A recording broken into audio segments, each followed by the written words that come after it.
Bonjour à toutes et à tous, bienvenue aujourd'hui dans le NFT Morning. Nous sommes le vendredi 10 avril et ça faisait longtemps en français et ça fait du bien aussi de temps en temps de parler de français, parler en français. Donc c'est John qui vous parle, il y a peut-être Rémi qui va nous rejoindre en cours de route, mais je ne suis pas du tout seul. J'ai la chance d'être très bien accompagné parce que avec Marlène Corbin. Bonjour Marlène. Hello John, Salut, tu vas bien? moi je ne t'entends pas, je suis désolée. Ah, ah, Euh, ah. Alors, c'est très étrange. alors. Est-ce que vous m'entendez, les amis? Oui. Oui. Eh bien, Marlène, tu vois, c'est les joies du direct. Tout allait bien, on appuie sur un bouton et plus rien ne marche.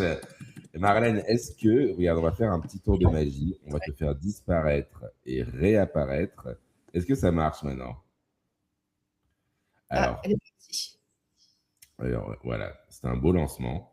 C'était très bien. Mais du coup, ce qu'on va faire, on va en profiter pour tout simplement continuer à présenter le projet et à lancer le projet. Donc, vous pouvez la voir à l'écran. Kika Nicole est là. Bonjour Kika, tu vas bien? Bonjour, je vais bien et toi? Elle va très bien. Donc, Kika donc, de Object. Pour ceux qui ne la connaissent pas, on a eu la chance de te recevoir à plusieurs reprises dans le morning. Et puis, voilà, je vous ai dit qu'on n'était pas seul. On a la chance d'être avec, du coup, Kellen Iwamoto et Julien Silvano. Bonjour à vous deux. Bonjour. Bonjour. Alors, Salut. alors, je suis très content de vous avoir parce qu'en plus, je crois que Julien, c'est la première fois qu'on te reçoit au NFT Morning, si je ne me trompe pas. Ouais, c'est vrai. Ouais. Kellen, on t'avait eu déjà il y a un petit moment, hein, si je me trompe Oui, pas. ouais. Je suis venue 2 fois même, je crois, une fois avec Horace Fétier, mais c'est la première fois que je suis là avec Julien en tant que duo. Donc, ça fait quelques années déjà quand je travaille uniquement en tant que duo avec Julien au New Atelier. Et Très du bien. coup, ouais, on est Et ravis d'être. Et donc, on avait eu la chance, en effet, de te recevoir, notamment, en effet, avec Aurélien Pétier, dans le cadre du projet Verse, notamment, si je me souviens Voilà, bien. oui, c'est ça. Donc, autour, évidemment, des textes, de la poésie. Et donc, j'ai hâte, justement, d'en savoir plus sur ce duo When at New Atelier. C'est votre nom d'artiste, c'est ça, en tant que duo? C'est ça, c'est notre nom de duo. Génial. Et donc, on va refaire une tentative pour faire venir Marlène avec nous. Marlène, comment vas-tu? Hello à tous, vous m'entendez? Eh ben oui, magnifique. Wow. Là voilà, génial. Marlène, quel bonheur de t'avoir avec nous ce matin, de pouvoir t'entendre et de pouvoir parler de cette curation que tu as initiée. Donc simplement, moi j'aime bien prendre des nouvelles des gens quand on fait ces NFT Morning. Donc on a la chance d'avoir Kika avec nous. Kika, qui est le visage, j'ai envie de dire, donc de la plateforme object.com, les projets Object One et tout ce travail franchement extrêmement important fait par la communauté Tezos. C'est quand même assez rare de voir de la constance, on va dire, au niveau des entreprises présentes dans ce space. Et je peux en parler parce que je les suis un petit peu de près tous les jours. Et donc, Kika, ravi de t'avoir avec nous à nouveau. Et toi, Marlène, du coup, la dernière fois, c'est vrai, juste pour faire un peu, on parle news aussi, la dernière fois qu'on t'a vu, tu étais encore la curatrice de la collection. Et donc, en effet, c'est vrai qu'on n'en avait pas parlé, c'est important de le dire. En effet, le projet La Collection, finalement, s'est arrêté. Et voilà, et gros bisous d'ailleurs à Jean-Sébastien. Et toi, donc, mais toi, Marlène, c'est vrai que tu as pris finalement de l'indépendance pour, tu vas me dire si je me trompe, mais d'un côté, justement, prendre le lead sur des curations indépendantes que tu gères, et à côté aussi, tu es curatrice chez Danae, c'est ça? Oui, exactement. Et pour m'en rajouter une couche, je monte aussi une art consultancy avec un partenaire à Londres que vous connaissez, mais je garde la surprise pour le moment. Mais voilà, et l'idée, c'est de garder ma casquette curatoriale avec Danae et avec les projets muséaux sur lesquels je travaillais déjà via la collection et de continuer ce travail institutionnel. Et en plus d'avoir cette casquette de conseil en art. Avant de rejoindre le Web3, en fait, moi, j'ai fait beaucoup d'années de conseil en art où j'ai accompagné des collectionneurs et des institutions sur l'art contemporain traditionnel. Et là, l'idée, c'est de faire la même chose sur le Web3. Incroyable. Là, tu m'as fait un teasing incroyable encore avec ce projet. Donc, tu vois, déjà, on est déjà obligé de rebooker une date pour pour le prochain NFT Morning. Non, mais on est ravis de t'avoir. Et du coup, Marlène, ce projet, donc, cette curation que tu mets en place, j'aimerais que tu nous expliques un peu plus. Donc, ce projet qui s'appelle Exist in Silence, donc qui est à la fois une collaboration entre du coup Wen New Atelier et Agoria qui est pas là ce matin. C'est quoi un peu le concept? Si tu devais déjà résumer un petit peu ce projet en deux, trois phrases, comment tu le ferais, Marlène? Alors, je crois que je commencerai par l'intention du musée du MAC, qui était de travailler avec les nouveaux médias et d'être dans l'innovation. Bon, c'est un musée qui, en vrai, a toujours été sur ce segment-là. Dans les années 90, ils ont fait une des premières biennales d'art contemporain sur les nouveaux médias. Ils ont une collection qui date des années 60. Enfin, depuis les années 60, ils ont commencé à acquérir des pièces aussi d'art digital, comme des Nam June-pak, par exemple. Donc, c'est vraiment un musée engagé sur le sujet. Et C'est ensuite, juste ça qu'on parle du musée du MAC. ouais, Alors, bon, moi, en tant que Lyonnais, évidemment, il tu connais. fait partie de mon paysage. Donc, c'est le musée d'art contemporain, en effet, qui est situé ouais, dans la cité internationale de Lyon. Et en effet, oui, enfin, moi, en tout cas, déjà en tant que Lyonnais, ça a toujours été un peu quelque chose qui détonnait, on va dire, un musée qui a toujours un peu détonné, qui était assez en avance et qui était assez. Enfin, même moi, en tant que gamin, qui n'était pas spécialement, justement, particulièrement attiré par l'art naturel, j'étais attiré par ce musée parce il travaillait déjà sur des nouveaux médiums depuis toujours, quoi. Oui, et c'est vrai que c'est un musée qui n'a pas de crainte de prendre des risques. Au contraire, ils sont très ouverts et très intéressés. Et là, dans leur programme, dans lequel s'inscrit l'exposition dont on parle, il y avait une collection qui s'appelle la collection Le Maître, qui leur a légué, la famille leur a légué toute leur collection d'art vidéo. Donc, on parle déjà d'un médium digital. Et il y a cette exposition sur tout un étage du musée. Et puis, il y a aussi un artiste lyonnais qui s'appelle Jean-Claude Guillaumont, dont la veuve a aussi légué tout son travail, en fait, de toute une vie, et qui est aussi un artiste qui a beaucoup travaillé avec l'expérimentation. Et je pense que ce qu'on voulait faire avec ce projet-là, c'est vraiment créer un lien, enfin, faire vraiment partie intégrante de l'art contemporain. C'est vrai qu'on voit souvent le Web3 un peu à côté, divisé dans des secteurs, tu vois, séparés. Là, l'idée, c'était d'être vraiment tous ensemble. Et je trouve que ça, c'est vraiment, enfin, cette histoire-là, c'est vraiment le cœur du projet. C'est là où l'histoire a commencé. Après, donc, l'idée, c'était aussi de créer un projet local. Et c'est très intéressant que tu dises que tu viens de Lyon. J'avais oublié cet élément-là. Mais du coup, Agoria est de Lyon. Kalen et Julien aussi habitent tout près de Lyon. Donc, on a aussi cette idée voilà, de travailler avec les personnes qui sont autour de nous. Et puis, c'est vrai que là, le lieu qu'on nous a donné pour cette expérimentation, c'est le bar du Musée d'art contemporain. Donc, c'est un lieu de vie. C'est un lieu où il y a beaucoup d'interactions, mais c'est aussi un espace muséal. Pour le musée, c'est vraiment, tu rentres dans l'espace, dès que tu es dans le bar, tu es déjà dans le musée. Donc, il y avait cette idée voilà, de jouer avec un peu hors les standards d'un musée, mais tout en donnant la même qualité, en fait, curatoriale. Et pour ce cadre-là, les œuvres de Julien correspondaient parfaitement à cet univers. Alors, du coup, ouais. Alors, pour parler de Julien, justement, parce que voilà, c'est vrai que c'est la première fois qu'on a la chance de recevoir Julien. Est-ce que tu peux nous donner un petit peu de... Si ça te va, Julien, je vais laisser d'ailleurs Marlène te présenter,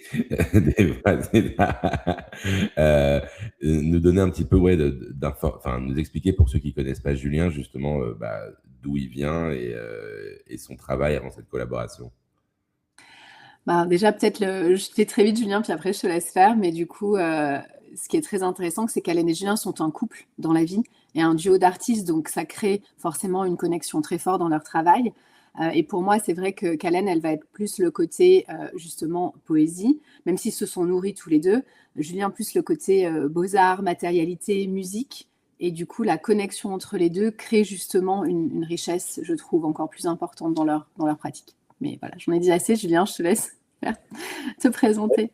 Ouais, merci pour l'introduction. Du coup, effectivement, moi, j'ai donc on est, comme tu l'as dit, on est donc un couple d'artistes. On a commencé la collaboration en fait en 2022, donc c'est assez frais.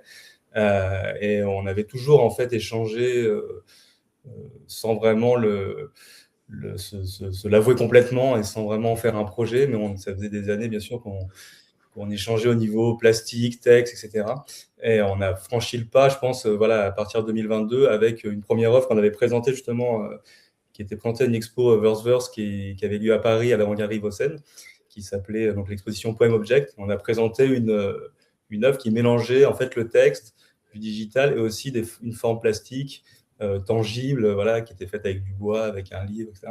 Et qui était inspirée des poèmes objets d'André Breton. Et en fait, on a mélangé comme ça notre pratique petit à petit, parce que Kalen, effectivement, a le côté écriture, voilà, et aussi un fort appétit pour les arts visuels également. Et puis moi, j'ai le parcours plasticien, voilà, parce que j'ai fait un DNSEP, donc un bac+5, on va dire, en école supérieure d'art à Grenoble. Donc, du coup, c'est pour ça aussi que j'ai une relation particulière avec le musée de Lyon, parce que j'allais le voir pareil, quand j'étais très jeune. J'avais un prof qui est assez connu dans le monde de l'art vidéo, qui s'appelle Georges Ray, et qui a créé la première exposition en fait, Internet en France, donc, qui était à la fin des années 90, donc au MAC Lyon. Et il y avait des parasols avec des tables, et puis il y avait des ordinateurs, alors, les ordinateurs avec les tubes cathodiques, le début d'Internet, 97-98. Et du coup, c'est vraiment une expo qui avait lieu sur Internet et dans le musée. Donc, c'était vraiment ça a été la première, je pense, peut-être même en Europe. Donc, on avait voilà, cette relation au musée de Lyon depuis longtemps. Et du coup, voilà. Et donc, du coup, la pratique avec Kalen, voilà, c'est vraiment ce qu'on appelle un peu le text art, où on a voilà, l'approche des deux côtés, en fait. Et du coup, ça devient de plus en plus entremêlés dans notre pratique. J'ai pris aussi beaucoup de plaisir à travailler avec Kalen sur des aspects conceptuels du texte, et Kalen, elle intervient sur les formes plastiques, on construit tous les deux les formes, etc. Donc vraiment, c'est vraiment entremêlé, quoi.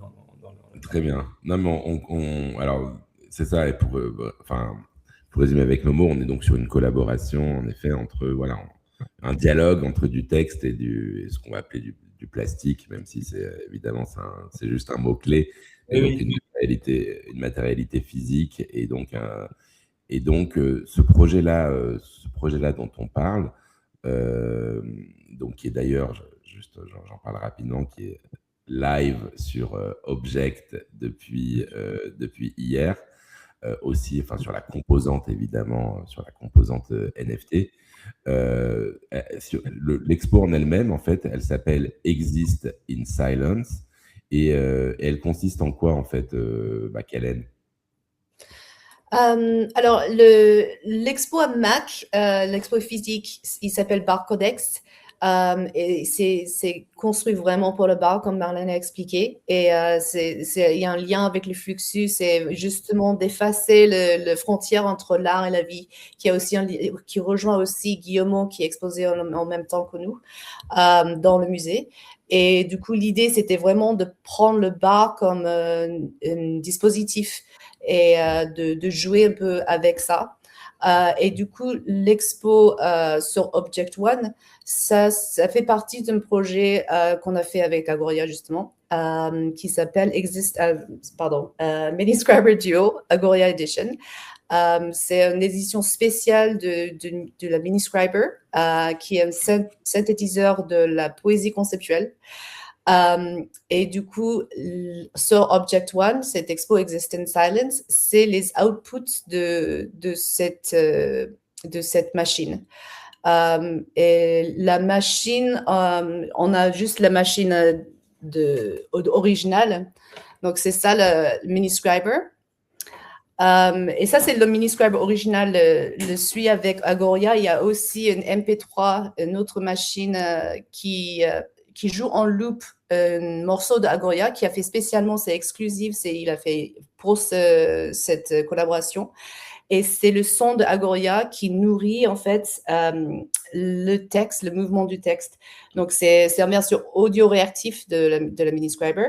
Et en fait, on peut bouger les boutons comme ça pour jouer avec le texte et créer des effets de la poésie conceptuelle, de la poésie visuelle, jouer avec la matérialité du texte, etc.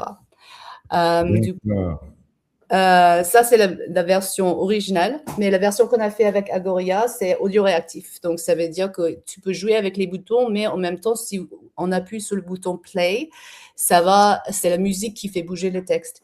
Et en fait, l'idée, c'est qu'on n'entend pas du tout, en fait, qui est un peu dommage parce que c'est un super morceau, mais c'est aussi le concept que le morceau, on n'entend pas, mais on le sent uniquement par le mouvement du texte. C'est ça l'idée. Et du coup, les outputs qui sont sur Object One, c'est les outputs de cette collaboration. Et c'est les textes. Ouais. Et les textes sont écrits par Agoria et par moi. Donc, il y a 2 textes. Agoria a fait un super palindrome, en fait, un poème palindromique sur la silence en musique. Et moi, j'ai écrit un texte sur le silence dans la littérature. Incroyable, d'accord. Donc en effet, c'est la collection issue de cette... Enfin, pour revenir au bar, c'est vrai que j'ai même pas fait le lien bar codex, que c'était lié en effet au bar du musée, en effet. Donc l'expérience, en fait, donc pour les personnes qui se rendent là, ils peuvent aller...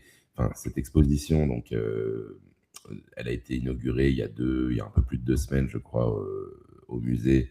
Elle est pour les personnes qui visitent le musée, donc qui vont aller au bar, ils vont pouvoir voir ce genre ce device finalement et ils peuvent toucher les boutons, ils peuvent interagir avec. C'est interactif, ouais, tout à fait. Donc, en fait, on a voulu en fait que l'expo soit au maximum interactive et que les gens, donc il y a un challenge parce que c'est un lieu où il y a beaucoup de brassage, il y a des soirées électro, etc. Donc on a joué vraiment avec les codes du bar, d'où le nom. On joue à la fois avec le code informatique dans les œuvres qu'on crée, mais aussi avec les codes du bar. Et du coup, on a pris différents aspects en fait de l'univers du bar. Donc, par exemple, tu as une borne d'arcade où la balle est remplacée par un poème bilingue franco-anglais qui fait aussi relation à notre couple.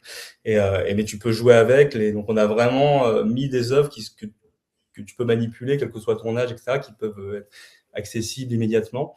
Après, tu as plusieurs couches de lecture, etc. Mais voilà, on avait ce challenge-là de rendre les œuvres manipulables, de leur donner C'était aussi une intention qu'on avait, comme disaient Marlène et Karen tout à l'heure, sur l'aspect Fluxus. L'art, c'est la vie, on touche, on joue avec, il y a quelque chose d'un peu immédiat et on abolit un peu certaines frontières. Donc, c'était l'occasion de... Comme le musée a une grosse collection, en fait, Fluxus, c'est une des plus grosses de France. Du coup, c'est vraiment l'état d'esprit du musée, de l'expo, voilà, Bar Codex qu'on a monté. Et du coup, voilà, tu manipules, tu touches, tu as tout de suite un résultat, même si tu n'es pas quelqu'un qui pratique la littérature conceptuelle, ou que ça te permet d'avoir une première approche très ludique en fait avec le synthé. Et finalement, comme avec un synthé de musique, tu peux tout de suite sortir des sons, même si tu n'es pas musicien. Là, tu vas pouvoir sortir aussi des combinaisons intéressantes, même si tu n'es pas écrivain conceptuel, quoi. C'est ça, mais en fait, l'objet matérialise bien, en effet, ce côté... En effet, on est sur un objet, justement, qui appelle à la musicalité. Ça veut dire que, voilà, les gens... Et donc, le lien, en effet, avec les musiciens comme Agoria fait sens, parce que tu vois cet objet... On va appeler ça une table de mixage avec mes mots barbares, donc voilà, où tu vas jouer avec des paramètres que tu imagines, enfin moi je vois ça, mais être justement des basses, de la saturation dans le monde traditionnel, et donc qui vont permettre d'avoir un output qui le sont, sauf que l'output finalement là est un output, on va dire visuello-lyrique, qui permet donc qui lui-même voilà, qui est en effet, qui est une sorte de pattern, de mode d'emploi, d'ombre de cette musique qui Oui, existe sans être entendue, quoi, finalement. c'est ça. Ouais. C'est Ouais. ça. Ah, Et en plus, d'accord. ouais, effectivement, et donc on est même allé jusqu'à faire une performance en fait pendant le vernissage. Donc, il y avait effectivement, c'était il y a un mois, c'était le 5 mars. Le 5 Pour le mars. vernissage. Ouais. Et du coup, on a Oui, créé une version plus 2 semaines, synthétisée. ouais, le temps passe vite. Oui, oui, bien sûr. D'accord. Et oui, ça fait déjà un mois. Et en fait, et on a pu vraiment avoir aller plus loin, voilà, dans la relation avec à la fois la musique, le texte, dans quelque chose de très live. Et c'était une grande chance, ouais, d'avoir Agoria pour pouvoir faire. Parce que dès qu'on a pensé au Miniscriber, en fait, qu'on a cherché à tirer des liens avec avec la musique électronique, tout ça, on a forcément pensé à lui parce qu'il il a une relation très particulière en fait aux arts visuels, en plus de la musique, mais aussi aux arts plastiques, à la littérature. Voilà, c'est quelque chose qui l'intéresse beaucoup. Donc il y avait une relation assez naturelle qui s'est créée avec lui. D'accord, d'accord, très bien. Et alors, c'est quand même c'est intéressant parce que oui, en fait, c'est une collaboration extrêmement holistique, en effet. Donc, voilà, vous deux déjà qui matérialisez les molles plastiques. Bon, bah, Agoria qui lui-même, comme tu l'as dit, a une vision assez holistique. Il fait du visuel, il joue avec les mots, mais évidemment, il a sa background de musicien. Enfin, ce background, c'est plus qu'un background d'ailleurs. Et donc, cette expo, donc, en effet, permet aux personnes de jouer avec les settings, de jouer avec les paramètres et d'avoir cet affichage qui est réalisé. Est-ce que lors du vernissage, ou peut-être après, vous avez eu l'occasion d'ailleurs, bah, de voir un peu les réactions, parce que c'est ça aussi qui est intéressant sur les œuvres interactives, c'est de voir bah, comment les gens interagissent avec. Enfin,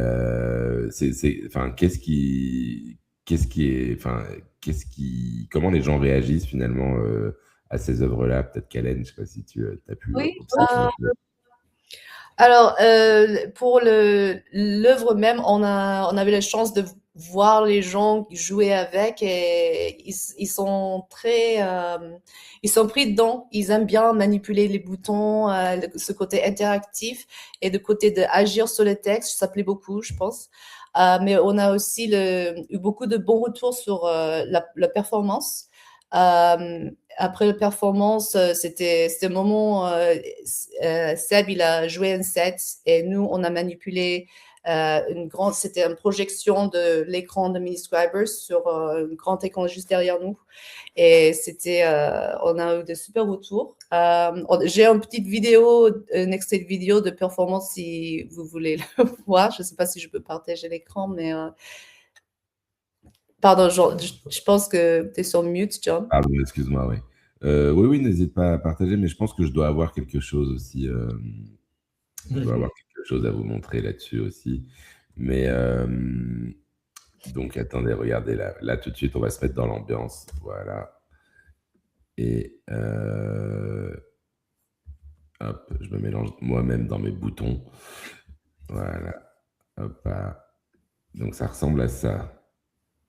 C'est un peu dans la suite de la vidéo d'ailleurs dans la suite de la vidéo d'Agoria.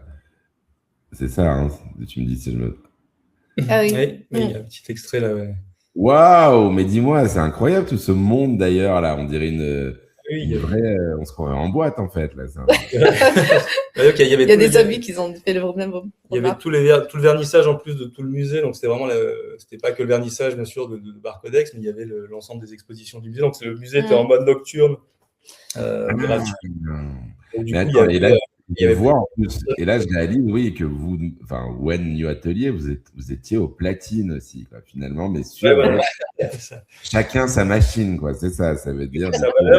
On l'a là, c'est une machine c'est le prototype là qu'on a créé, qui est un peu plus gros que le.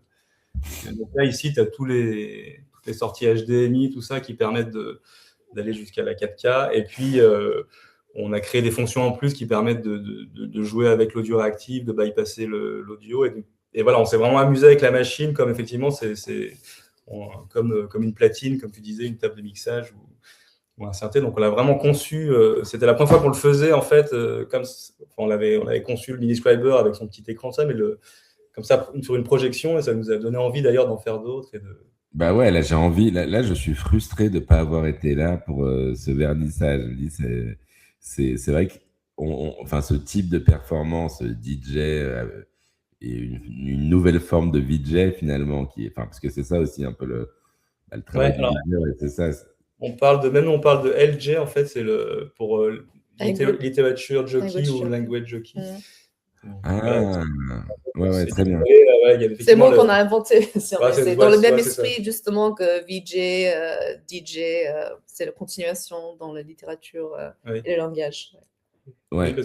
Et finalement, ça fait le pont effectivement, entre la musique. Et l'idée aussi, c'était ça, c'est que c'est aussi un hommage un peu aux pionniers de la musique électronique, de la littérature conceptuelle, mais aussi des arts visuels génératifs, puisque c'est une machine générative qui produit. Alors, donc là, ouais, bah, j'ai hâte de voir ça. Juste pour ceux qui vont aller à Lyon, je vous recommande, moi, ça y est, là, je sais que je vais y aller. L'expo dure jusqu'à quand, Marlène? Attends. Expo jusqu'à mi-juillet, 12 juillet exactement. Donc, n'hésitez pas à venir. Je vous ferai une petite visite privée pour tous ceux qui sont motivés. Ah bah génial, ouais. Franchement, ça va. Pour ceux qui sont à Paris, ça vaut vraiment le coup de voir déjà, oui, parce que de toute façon, en plus, j'imagine qu'en plus au MAC, il y a plein d'autres expos en simultané, enfin, à voir en parallèle de Barcodex. Donc juste pour ça, ça vaut le coup. Puis en plus, vous aurez le plaisir d'aller à Lyon. Donc ce sera toujours une bonne chose. Donc moi, ça y est, c'est sûr, je vais faire une visite. Et jusqu'à mi-juillet, bah, ça nous donne un peu de temps pour voir ça. Et en attendant, par contre, c'est vrai qu'on a rapidement introduit ça avec toi, Kika. Donc, on a un drop, on va dire un release donc, de NFT, qui sont les extraits visuels, justement, les extraits visuels qui s'appellent donc Exist in Silence. Tu peux nous en dire un petit peu plus, Kika, là-dessus? Oui, bien sûr. Donc, la collection a été lancée hier soir, donc c'est tout frais. Et il s'agit de 21 pièces, donc des extraits voilà. Bon, j'adore ces projets, je dois dire, j'adore les formes hybrides, collaboratives, participatives, interactives. Donc là, c'est vraiment la totale. Et cette forme hybride vraiment qui fait ces liens entre langage, entre poésie, langage, poésie et les visuels et la musique et les codes, on va dire, c'est vraiment super intéressant. Et on peut voir, visuellement, je trouve que c'est très riche. Il a ces liens avec la poésie concrète, il a ces liens. J'aime beaucoup que c'est des traces d'un texte et d'une musique qui n'a pas accès, en fait. Donc, j'adore ça. Et chaque pièce, elle compose ça d'une façon très différente. Donc, parfois, comme on voit là, il y a beaucoup de mots, beaucoup de couches de mots. Et ces liens et ces jeux avec les formes, avec les blocs noirs, avec les blocs colorés. Et aussi, il y a d'autres qu'il y a un mot qui émerge comme ça et tout le reste, c'est vraiment très graphique, comme celui-ci. Et donc, j'adore aussi la combinaison de tout ça quand on voit la collection dans l'ensemble, je trouve très, très beau, quoi.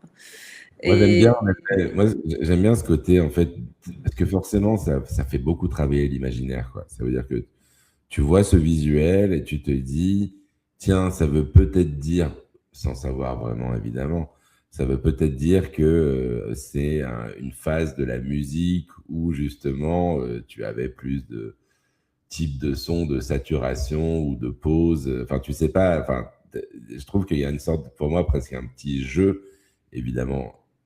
On ne sait pas exactement, et je pense que ça fait partie du charme, justement.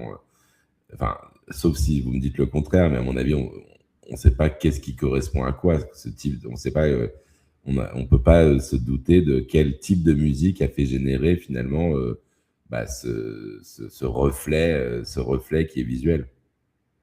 Oui, et il y a une des images que tu viens de partager, deux avant, je pense. C'est drôle parce que Agoria, il a partagé ça sur X et il a demandé quels sont les mots que vous voyez en premier. Et chacun avait un mot différent et celui-ci. Mais beaucoup, c'est signal et vibration, parce que signal, c'est un peu l'ordre qu'on lit, et vibration, voilà, c'est bleu vivant qui est la première couche qui est en avant, mais c'est cette idée que nos yeux, dans un texte, il y a une façon de lire les choses, et ici, c'est flottant, c'est chaotique, et chacun va faire son parcours, et moi j'aime beaucoup ça. Il y a une autre image, une autre pièce, je pense déjà vendue même. Ah non, pas encore. Tout en bas à gauche, c'est intéressant, celle-ci, parce que là, il y a beaucoup de mots. Et donc là, c'est comme c'est une pièce clé pour comprendre un peu plus les textes originaux, peut-être. Donc là, je m'amuse à essayer de découvrir qu'est-ce que c'était vraiment les textes. Mais finalement, je pense que c'est... Donc, il y a un peu de tout pour des goûts différents. Et d'ailleurs, on voit dans les pièces qui sont vendues, je m'amuse aussi à voir pourquoi ces collectionneurs ont choisi celle-ci et l'autre a choisi une autre très différente. Donc, il y a un peu pour tous les goûts, on va dire. Visuellement, chacune raconte une histoire différente. Donc, je pense que ça, c'est très beau. Bon, ce sont toutes des pièces uniques à 1000 Tezos. Les mots 1000, ça semble, waouh, c'est beaucoup, mais en fait, pour l'instant, Tezos, il est un peu chuté, donc c'est assez abordable, je trouve, pour un projet 1000 assez... Tezos, c'est quoi? C'est 300 € aujourd'hui ou quelque chose que je pense que c'est à peu près à 300 € chacune. Donc, je trouve que c'est super abordable pour un projet. Oui, pour une collection de 20 comme pièces ça. uniques. Et alors, donc ça, c'est intéressant. Et bien, écoutez, regardez. Puis c'est vrai que c'est des pièces en plus d'une collaboration. C'est des pièces d'une collaboration avec Agoria, qui d'habitude d'ailleurs vient toujours nous faire un petit coucou, mais là qui pouvait pas être là. Je me posais cette question aussi de le lien toujours. Enfin, moi, c'est vrai que je suis intéressé parce que finalement, bon, là, on est complètement sur une exposition d'art contemporain dans le bar, dans le bar du musée, exposition muséale. Est-ce que ce lien toujours avec le NFT, le release sur Object, est présent finalement dans le musée? Est-ce qu'on donne la possibilité aux gens de se dire, tiens, vous savez qu'il existe aussi des NFT qui correspondent à cette exposition? Vas-y, Marlène. Oui, peut-être. Ce que je voulais dire, c'est que justement, quand j'ai construit le projet, j'ai invité du coup Tezos parce que c'est vrai que je savais que ça allait être un projet grand public. Donc, on a tout de suite parlé avec le musée de cette collaboration. Donc, déjà, tout le monde voit que le projet a été sponsorisé par la Fondation Tezos et Art on Tezos. Donc, c'est un élément très important et c'est visible sur tous les éléments de communication. Et puis, après, on n'est pas dans ce terme nécessairement NFT, mais par exemple, Kalen et Julien, pour le vernissage, avaient créé justement un petit... je vais voir si on trouve, voilà, Kalen vous le montre, un bar coaster qui a été donné à plus de 250 participants, qui est une œuvre mintée sur Tezos également. Donc, il y a eu vraiment cette idée quand même de parler de blockchain et de NFT.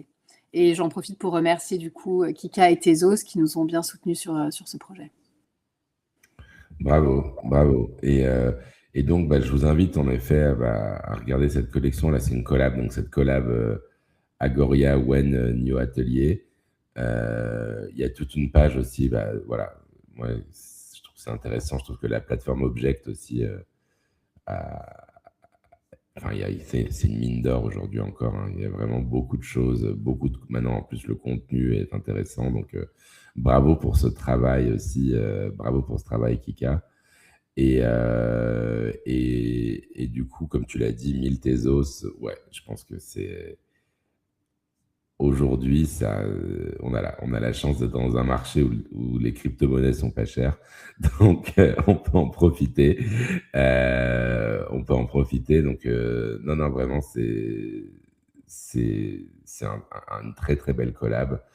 Et je pense que ça donne envie à la fois de vivre l'expérience et puis en effet d'avoir ce souvenir numérique lié à ce que vous avez créé. Donc félicitations. Bravo. Enfin, en plus, ça implique beaucoup, beaucoup de monde, comme on peut voir. Là, déjà, vous êtes 4 avec nous. Il y a en plus Agoria, il y a les personnes du musée, il y a les personnes de. Enfin, c'est un très gros projet sur lequel vous avez bossé depuis longtemps. Donc, je voulais simplement vous dire bravo, vous féliciter et bravo pour cette curation, Marlène. Je ne sais pas si vous êtes justement, hein, si vous avez la chance d'aller sur Lyon, n'hésitez pas à contacter Marlène sur Twitter, par exemple. Et puis autrement, vous allez directement sur le site object.com et on vous partagera le lien évidemment, mais object.com et dans les collections, vous allez pouvoir justement retrouver le projet qui sur la plateforme s'appelle Exist in Silence, Outputs of Miniscriber Duo Agoria Edition. Écoutez, merci à tous les deux, à tous, à tous ceux qui sont là. Et simplement pour vous dire, on va avoir une session un peu spéciale d'ailleurs dans l'après-midi aussi, donc le morning aux US, où on revient sur Art Basel Hong Kong avec Jack Butcher. Donc, je vous invite, ça sera à 18h, heure de Paris, si on le fait en direct. Autrement, ça sera en ligne la semaine prochaine. Donc voilà, on va faire des petites séries tout au long de la semaine prochaine aussi pour recevoir différents acteurs qui étaient à Hong Kong et qui ont exposé la semaine dernière. Donc, je vous invite évidemment à suivre ça. Kika, j'espère qu'on se revoit très bientôt. Et voilà, hâte de présenter, parce que c'est vrai que ça fait longtemps qu'on n'a pas parlé des projets sur Object, et pourtant il y a des pépites qui sortent tous les jours. D'ailleurs, je voulais remarquer que semaine prochaine, on sort un expo individuel avec Sacha Styles. Et donc, pour moi, c'est très spécial qu'on a Kalen cette semaine et Sacha la semaine prochaine, parce qu'elles ont fait un travail formidable ensemble aussi avec Verse. Donc, c'est intéressant d'avoir la poésie qui revient 2 semaines de suite. Et en plus, c'est un projet spécial aussi parce que c'est une collaboration avec Super Rare et on va avoir une expo physique à New York qui ouvre la semaine prochine. Donc, je fais cette invitation. Dans la galerie Super Rare à New York, c'est ça? En fait, je pense que c'est l'espace qu'ils utilisaient avant. Une autre galerie. Donc, on a fait un pop-up dans une autre galerie à New York, à Manhattan, mais qu'ils utilisaient avant déjà je pense qu'il y a 3 ans, ils avaient cet espace-là. Et on a fait un Digital Art Festival pendant 2 semaines ça va ouvrir jeudi prochain avec l'expo de Sacha qui va rester tout au long, mais pendant une semaine, il y a aussi une expérience un peu immersive. C'est une version du projet qu'elle a montré au MoMA. Et les premiers releases output de ce projet, ça va être ces double release sur Super Rare et sur Object. Donc, on est très excités aussi. J'adore tous ces projets, en fait, qu'il y a une